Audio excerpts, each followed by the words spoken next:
தமிழ்நாடு முழுவதும் மாத்திரமல்ல, இந்தியாவே மிகவும் வருத்தத்தை அழுத்துகிற அளவுக்கு ஒரு துயர சம்பவம் நேற்று கரூரில் நடந்திருக்கு. 40 பேருக்கு இறந்து போயிருக்கிறார்கள். இன்னும் இங்க ஹாஸ்பிட்டலில் இருக்கிறவங்க கூட ஒரு அம்மா, கொஞ்சம் ஒரு வயதான அம்மா கொஞ்சம் அவங்களுடைய கண்டிஷன் கொஞ்சம் கடுமையாக தான் இருக்குன்னு டாக்டர்ஸ் சொல்றாங்க. இது வருங்காலத்தில் இது போன்ற துயரமான சம்பவங்கள், இது மாதிரி டிராஜடி நடக்காம அரசியல் கட்சிகளை சேர்ந்த அனைவரும் மற்றும் காவல்துறையும் வருங்காலத்தில் இது ஒரு பாடமாக எடுத்துக்கொண்டு செயல்பட வேண்டும் என்பதுதான் அந்த நேரத்தில் நான் சொல்லிக்கொள்ள விரும்புகிறேன். சார், இப்ப உயர்நீதிமன்றம் ஒரு அட்வைஸ் கொடுத்திருக்கு, உயர்நீதிமன்றம் ஒரு விதிமுறை வகுத்து கொடுத்திருக்கு, காவல்துறையும் ஒரு விதிமுறை வகுத்து கொடுத்து அதை தாண்டி லேட்டா வந்ததுனாலதான் இந்த போன்ற சம்பவம் நடந்தது. இல்ல, இந்த நேரத்தில் நம்ம இதை அரசியலாக பார்க்காமல் நம்ம தமிழ்நாட்டில் உள்ள அனைத்து அரசியல் கட்சியை சேர்ந்த தலைவர்கள் மற்றும் நிர்வாகிகள், இது போன்ற கூட்டம் வருங்காலத்தில் நடத்தக்கூடியவர்கள் மிகவும் கவனமாக இருந்து காவல்துறையும் மிகுந்த அக்கறையோடும் பொறுப்போடும் செயல்பட்டு இது போன்ற உயிரிழப்புகள் ஏற்படாமல் பார்த்து கொள்ள வேண்டும் என்பதுதான் நமக்கு இந்த துயரமிக்க சம்பவம் கொடுத்திருக்கின்ற பாடம். அதை தாண்டி நான் அரசியலாக இதில் நான் எதையும் பார்க்கல. இது ஒரு விபத்து.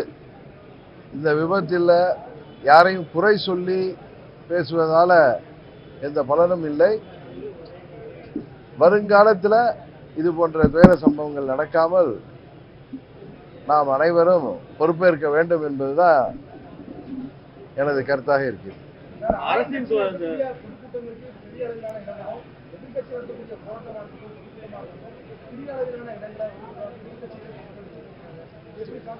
இல்லை, எல்லா விதமான குற்றச்சாட்டுகளும் இருக்கு.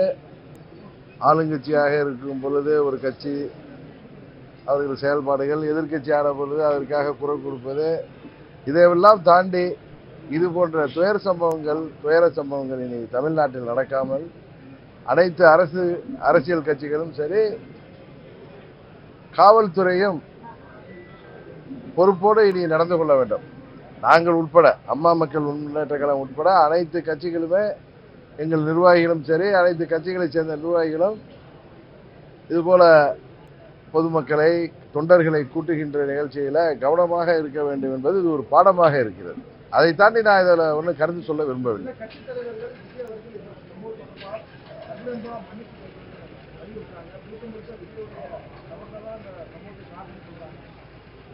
நான் திரும்ப சொல்றேன், இந்த நான் இதுல இங்க வந்தது நமது சொந்தங்களாக, உறவினர்களாக, நண்பர்களாக, இன்னும் எங்க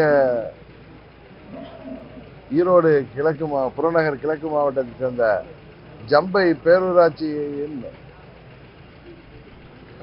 கழக அவைத்தலைவர் கந்தசாமியுடைய பையன் கூட கே மோகன், 20 வயது ஒரே மகன், அவர் கூட இந்த துயர சம்பவத்தில் அவர் உயிரும் போயிருக்கு.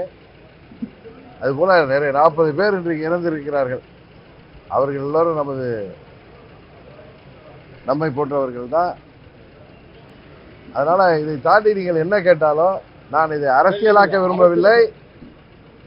ஏதோ ஒரு உறவினர் வீட்டிலேயோ, நண்பர்கள் வீட்டிலேயோ, தெரிந்தவர் வீட்டிலேயோ ஒரு துக்கம் ஏற்பட்டால் எப்படி வருவோமோ அப்படிதான் வந்திருக்கிறேன் தவிர நான் ஒரு அரசியல் கட்சியின் பொதுச் செயலாளராகவோ அரசியல்வாதியாக வரவில்லை. அரசின் நடவடிக்கை இப்ப அரசு ஒரு நபர் கமிஷன் அமைச்சிருக்கு, உடனடியாக இந்த நிவாரணம் அறிவிச்சிருக்காங்க. இந்த மாதிரி அரசின் நடவடிக்கை எப்படி பாக்குறீங்க?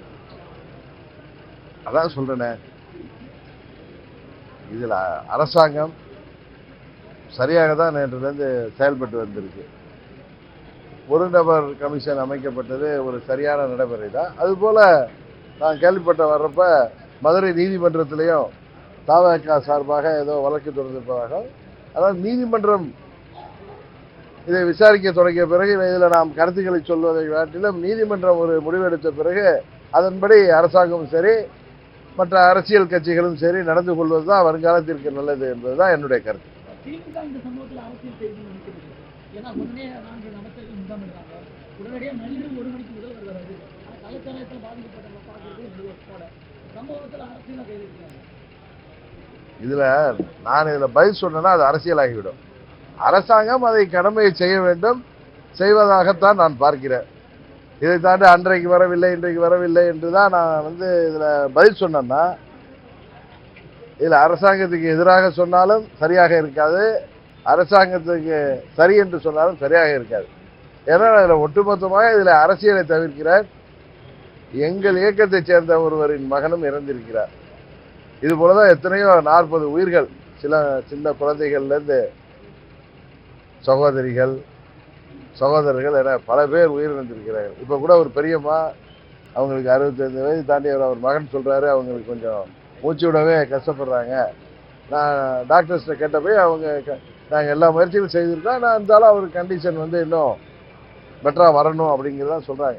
அதனால நீங்க என்ன கேள்வி கேட்டாலும் நான் இன்றைக்கு ஒரு அரசியல்வாதியாகவோ எனது விருப்புகளை பேசுவதற்கு வரவில்லை.